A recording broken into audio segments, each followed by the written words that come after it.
So before we get started on the quarter, I'd like to give an update on some of the questions that I anticipate you having. And we always start with some just general updates that I know while I'm here I'd like to explain. So if you look at the slide here, we're talking about the juveniles that have been shot since April 15th of year to date and comparing it to other years. So we've had a total of 8 this year. In 2024 we had 10, and then in 2023 we had 8.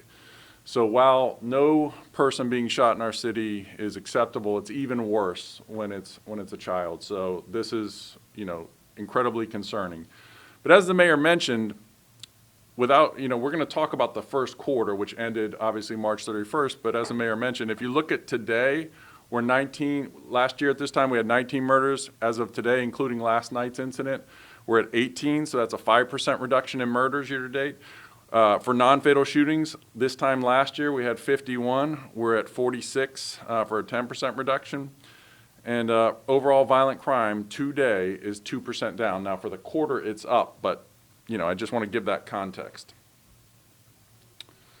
And also start by addressing the loss of Jess Aber. So Jessica Aber, if you see this picture to your left, was at this podium with me just 3 months ago when we were talking about our partnership with the U.S. Attorney's Office. On March 22nd, I got the call from the current U.S. Attorney informing me that she had passed away suddenly. And Jess was a beloved colleague and a true partner of the Richmond Police Department, and she is dearly missed. And I'll also just show this, for those that knew Jess, if you look at the picture of her sitting, I took that picture. I took that picture 3 years ago at one of our pop-ups. And Jess was the sitting United States Attorney for the Eastern District. She came to Mosby Court. And some of our pop-ups are really crowded. There's hundreds of people there. There's media. There's a lot of pictures taken. This one was one of the smaller ones. And I noticed she was sitting there talking to this young girl in Mosby. She talked about, I saw her and I just snapped this picture and I asked her, I saw her give the business card to the little girl and said, what was the conversation about? She said, oh, she was asking me what I did. I told her I was a lawyer and I helped the police and prosecuted people, and she took 15 minutes to explain that and had a nice moment that wasn't for the cameras, it wasn't for acknowledgement, it was just a quiet moment where she showed the kindness that those of us who knew her saw every day. So I just want to acknowledge her and her family for this terrible loss. I also would like to give you an update on our latest officer-involved shooting. So on March 6th, in the 2600 block of Melbourne Street, we had an officer-involved shooting. It was non-fatal. The individual who was shot is out of the hospital and doing well. But I will be naming the officers today. So they are both from the 1st Precinct Patrol. The first officer was Dominic Rivera. He has 7 years of service with the Richmond Police Department. The second officer who discharges firearm is Dequan Walker, and he had 3 years of service. That case we will be providing our investigative summary to the Richmond Commonwealth's Attorney's Office, who will do a criminal review. That's the status of that case. I also have an update on another incident just this morning. So this morning I was at John Marshall Court Building and I attended the hearing of an individual who I can name now, who shot our officer last year in the 2300 block of Fairfield. This individual is a juvenile, but since he's been adjudicated as an adult, I can name him. His name is Davion L. Taylor Barnett, and he pled guilty this morning to maliciously wounding our officer. He was officer, and I will for the first time name the officer involved. I spoke to him this morning. He is okay with me providing a picture and giving his name. So his name is Officer Lucas Murray. Officer Murray was 6 months on the job when he was shot in the line of duty. This was, as you remember, a traffic stop, a scramble over an illegal firearm, and Officer Murray was shot in the hand. I am happy to report he is back to full strength and back to duty patrolling the streets of 1st Precinct as well.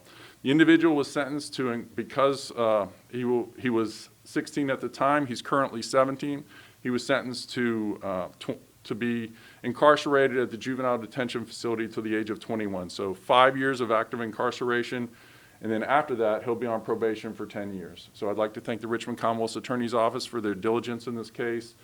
And we're very proud of Officer Murray for making a full recovery and coming back to our city. And I'll also mention, again, the firearm used to shoot our officer was stolen from an unlocked vehicle in one of the surrounding counties. So while we got some good news to share on those stolen guns, we're doing better, but it's still leading to crime guns in our city, and this particular gun was used to shoot one of my officers. All right, this is a question we're getting from many members of the media. So this individual, as you know, we had a 2-year-old shot. Thankfully, he was shot in the thigh on April 1st in the 1900 block of West Main Street. The Richmond Police Department has charged his father with felony child neglect. We have seized a weapon, and we're anticipating additional charges in consultation with the Commonwealth Attorney for Catrell Jackson, age 21 of Richmond. And now we'll get into the first quarter. Again, the quarter ended on March 31st, and obviously today's April 17th, so some things have changed. But the first quarter, we're up in murder, so 14 versus 11. Rape is down 22%. A big number, a big percentage, but not a big number, is a robbery commercial update. Our robbery individuals are down, and our aggravated assaults are up. These are just all aggravated assaults, to include shootings, but not limited to them. And then the overall violent crime is up 9% for the first quarter. But as I mentioned, as we're sitting today, we're down 2%. But again, when I talk about crime, I always want to talk about Richmond versus Richmond in the past. That's the only way to really judge what we're doing. And the number that jumped out at us on the commercial robbery for the 7-year threshold, we had 17 in the first quarter. We're 2 above the 7-year average. And I'll talk about a case that we think will start driving that number back down. So we've had 3 that we've confirmed, maybe others, but 3 commercial robberies of tobacco/vape shops in Richmond. So on March 9th, we made a significant arrest of 3 individuals. So Corian Weaver, age 18, Calvin Johnson, age 42, and a 16-year-old juvenile male were involved in a series of very brazen and dangerous robberies. They were zip tying clerks, stealing their phones, very concerning behavior. Luckily, none of the clerks were hurt physically, but obviously traumatized. So our officers started working on it with the detectives. We were able to make an arrest on March 9th when we spotted a vehicle description. And I want to show, we made the arrest, we stopped the car. These are some of the things we seized out of there right after a robbery. So the third robbery occurred. We found the vehicle, utilized our plane, utilized technology to track it. But something I want to highlight is the license plates that we seized. So when we stopped this car, multiple fake license plates were seized. Now, there's a reason we're mentioning that, is because people are using these fake license plates to get around some of our technology and just general witnesses. So they're putting fake tags on a car, doing these crimes, and then hoping to get away with it. In this case, they didn't, but you can see some of the firearms that were seized, and then the sheer amount of cash and tobacco and, unfortunately, marijuana that was seized, that was stolen from these vape shops. So that was a good arrest. We're hoping we're going to see that trend end. The other big increase is aggravated assaults. So when I looked at the reports, we had 137 for the first quarter. The average is 124, so a bit up from our average, and we had a really low one last year. But what we're seeing, and it plays out in our homicides and non-fatal shootings, are these fights that continue to escalate. So some of these fights are felony assaults that count as an aggravated assault. So if you choke someone, it's a felony. If you use any kind of weapon, whether it's a bat, a stick, a hammer, or in many cases, this is another thing that's driving the numbers, is we see these fights and then someone pulls out a mace and sprays 5 people. Well, every person they spray, that counts as another aggravated assault. So again, just like we saw yesterday, fights escalating is what's leading to these violent crimes, and these don't escalate to murder, thankfully, but many do, unfortunately. So again, this is our violent crime threshold for the first quarter. The first quarter is always difficult for us because it's the smallest number. We'll get a better sense of where we're going as we progress through the year, but the average is 222 violent crimes for the first quarter. We're at 222, so a bit down, still not where we want to be, but again, when you compare Richmond to Richmond in the past, you can see we're below the average. And our murder threshold. So for the first quarter, we have 14. We had a high in 2023 of 18. But again, we're right at the average of 14. I know it doesn't feel like that always, but that's where we're at right now.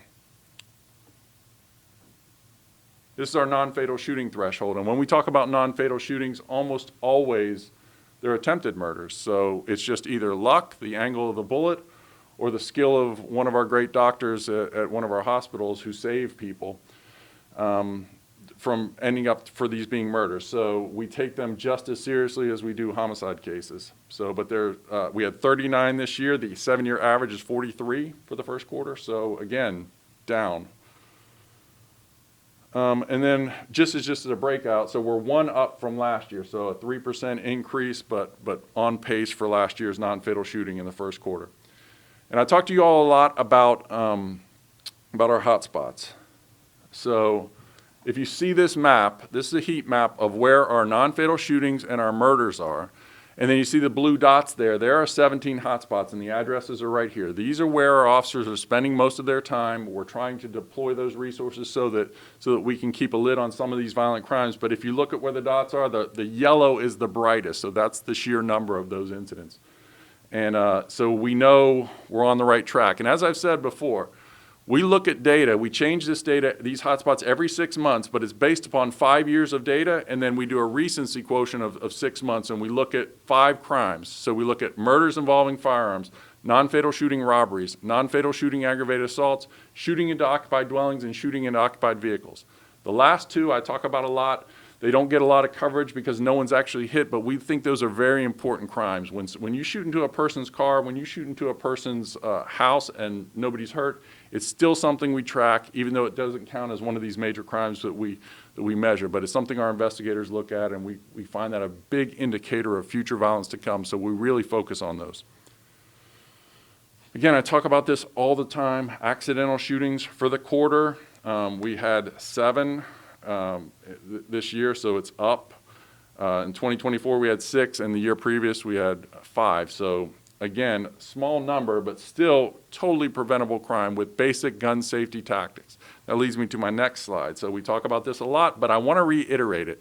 So we have invested in high-quality gun safes for our community. So not only do our captains have access to these gun safes, and in the event they go to a home and they see an unsecured weapon, no crime's been committed, but we want to offer that to our community so that we can lock these guns up and they don't end up in the hands of kids. But so Dr. Gwen Andrews manages that program. She's in charge of our Richmond Community Mediators, so call that number. We haven't given many out for the first quarter, so it was very popular before, so I want to reiterate that. If you're a Richmond resident and you have a gun you're unable to secure, let us know, and we'll get you a high-quality safe so that while the cost is, these are expensive safes, but we cannot put a price on our children, so particularly. All right, we'll talk about traffic fatalities. Again, for the first quarter, up a bit. So we're at 5 this year. This time last year we had 2, and in 2023 we had 4. Year to date we're at 6. We just had a pedestrian struck in Miss Trammell's district on Walmsley, who was walking, at night on Walmsley Boulevard where there's not a lot of places to walk, and he was unfortunately struck. The operator of that vehicle stayed on scene. And was not intoxicated, was not driving fast, but could not see the pedestrian who walked right in front of the middle of the road. So very concerning, and something that has a lot of answers, whether it's infrastructure, whether it's police speed enforcement, some of the speed cameras, and some other things. But this, something we often don't talk about is pedestrian behavior. So if you're on a sidewalk and you get hit by a car like we've seen, obviously that's not your fault. But if you have your earbuds in, and you're intoxicated and you walk in the middle of the road, it's going to be very difficult for you for that operator of that vehicle to stop before they hit you. All right, now we're moving to property crime. So this is one of the benefits, and I have some things I really want to talk to you about this. So unfortunately, the scourge of my existence is shoplifting and mainly these, again, and I say this every time I'm up here, it's at ABC stores, the majority of our shoplifting, but that's up 19% for the first quarter. Commercial burglaries are up. We'll talk about that specifically. But residential burglaries way down for 28%. theft for motor vehicles, generally the #1 crime in Richmond is down again for the second year in a row. Motor vehicle thefts, I'm happy to report, are down. For the last 2 years, we saw, incredible increases in thefts of Hyundai and Kia. We've had this program where we're giving away those wheel locks. We still are giving those away, but the upgrades we're finding, it's much more difficult to steal those cars, and the thieves are realizing that, and we're giving away more and more wheel locks. But an overall property reduction for the first quarter is 18%. And while violent crime is our focus, violent crime is the main thing we care about, property crime obviously affects many more residents. So here, again, Richmond versus Richmond in the past for our commercial burglary threshold. So the average is 47 this year over the last 7 years. This year's at 48, so a little bit up, but we'll talk about why we think that is. So we're seeing certain, again, vape shops being burglarized. We're seeing other businesses being broken into and stolen where they're stealing items, and we have some suspects that we're looking at. I'm pleased to report we're down 12% over last year of guns stolen from motor vehicles, 9% on that, so compounding years of reduction, which is really, really great. So, but still, look, 126 guns that shouldn't be on our streets are now on our streets because individuals are leaving them in their cars and oftentimes leaving them unlocked, sometimes even in plain view. So again, as I mentioned, our officers shot last year with a gun that some resident left in their car unattended, and it was used to commit a crime, and we have many examples of that. So these are, by definition, crime guns. So we're urging our community, if you have a gun, your car is not a safe place to store it. We talk about it a lot, but the Second Amendment's a right. It's also a big responsibility. If you own a gun, it's your responsibility to properly secure it. And again, if you can't, contact us, and we'll make those arrangements. And finally, when we compare property crime and violent crime, it overall counts as major crimes. So those crimes consist of murder, non-negligent manslaughter, aggravated assault, rape, robbery, arson, burglary, larceny, and motor vehicle theft. When we combine all those, we're down 16%. So 2,094 overall crimes reported in the first quarter, down from a significant increase in 2024. That's mainly driven by property crime. We're still struggling with shoplifting, but those other property crimes are coming down. And we have some of the best detectives in the business working those precincts. We take those reports very seriously, and they're doing a really good job. So now I'd like to talk about the department's commitment to community engagement. One of the things, just yesterday, our department conducted a walk. Every month we do at least one walk where it's command staff members picking an area of the city. Yesterday we were on Park Avenue, and I'll explain why we do that. Sometimes we plan for certain walks and then we see a crime trend and we adjust and put it in a neighborhood where we're seeing that crime, and we want to hear from our residents directly. So yesterday we were walking in this area in the museum district, and because we're seeing a trend of a burglar. So a residential burglar, we put this picture out of this individual. There are 3 crimes in the museum district and Windsor Farms where this individual has been tied to those crimes. He's a suspect in other suspicious behavior while he's walking in yards, looking at cars, not breaking the law, but people are capturing him on their cameras and sending them to us. We're trying to identify this person. If you're breaking into a person's home, particularly when they are home at the time, and that's what's happening here, not only is that a violation for that homeowner, but this person is playing with their own life. If you go into the wrong house, you're going to be shot.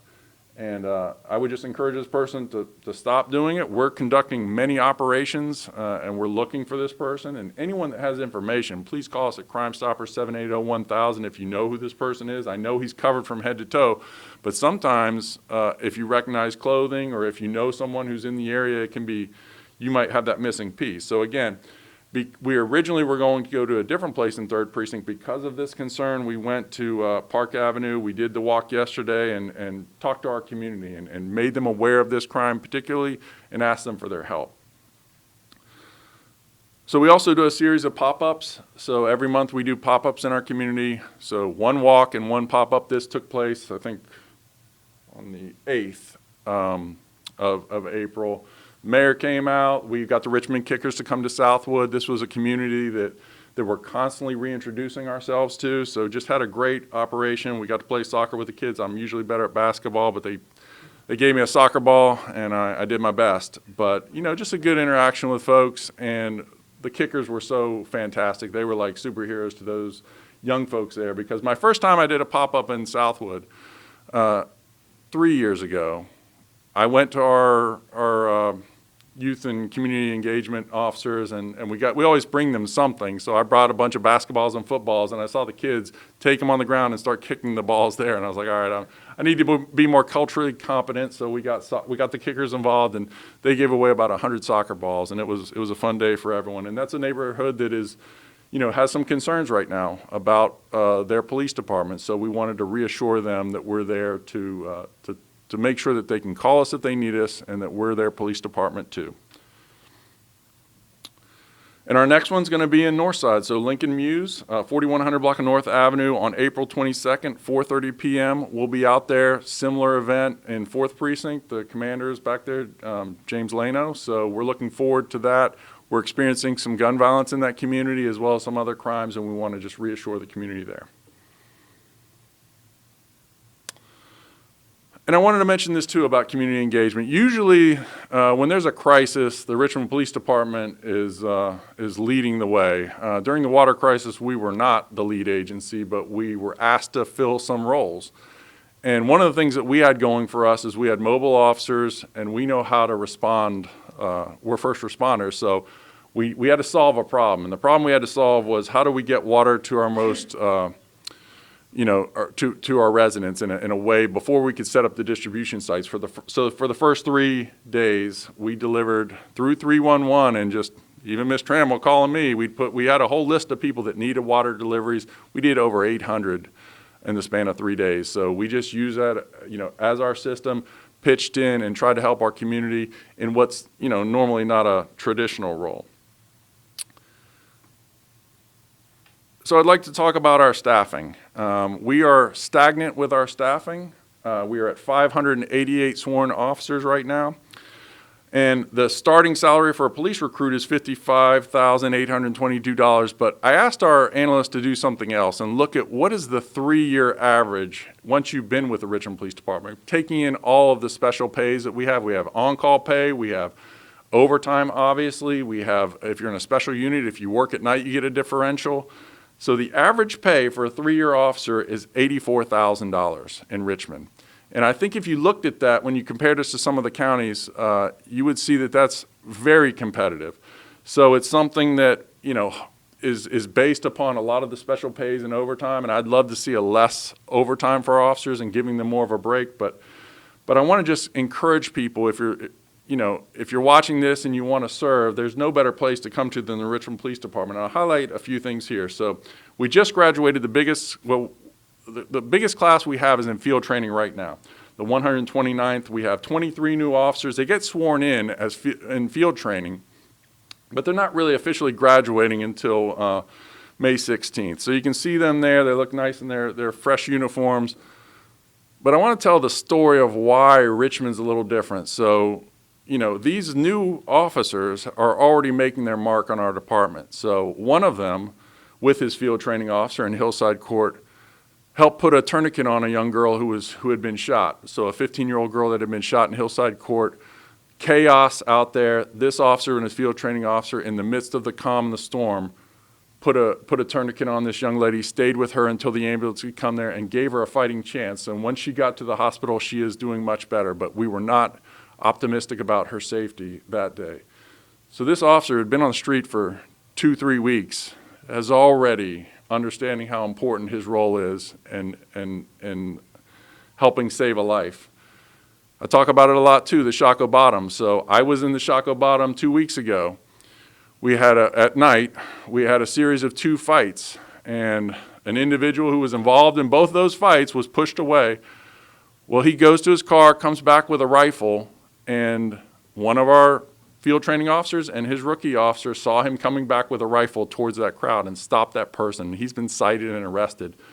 So again, making a difference 2 weeks out. The experience our people get, is second to none, and the ability to affect people's lives in a positive way is second to none at the Richmond Police Department. So I just got to say that, you know, they're seeing it. I can't wait to see them graduate and see what they're going to do, but their ability to impact people and make a difference is just really impressive. And I'd like to encourage more people, young people of character and courage, to consider this job and consider the Richmond Police Department. So that's what I've got for you. Happy to take any questions. Any update you can give on yesterday's incidents at the funeral? Any suspects or any other victims or anything that led up to what happened? Yes, so not much I can say. I can tell you the detectives have been working through the night. We are making progress. We have seized several firearms that were on scene and elsewhere. We are in the process of interviewing people that were at the funeral itself. Obviously, after the shots were fired, people fled and from all directions. But, you know, I said it yesterday, but it can't be overstated. These fights that are escalating to gun violence have to stop. If you're the type of person that can't control your temper, for God's sake, leave your gun at home, because that's what we're seeing. You should be able to go to a funeral and not have to have metal detectors at the entrance point. It should be sacred for people.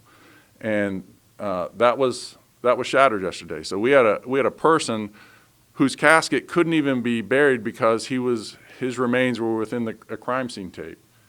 And we had to stay on scene. Our officer stayed there until he could be properly buried. But that's absurd. So we will have some news shortly, I believe, that we can release, but we are making progress, and I must commend the Major Crimes Division of the Richmond Police Department. I have some of the numbers here. To talk about the clearance rates. And for the first quarter, we cleared 9 of those cases, 9 of the first 14, which is a 64% clearance rate. The other great thing, and we've talked about this as well, is year to date we have solved and cleared 9 prior year cases. So the IBR clearance rate is over 100% because we've solved those cases from December and November and even going back a couple years. So the work never stops. The Major Crimes Division and their dedicated detectives never stop.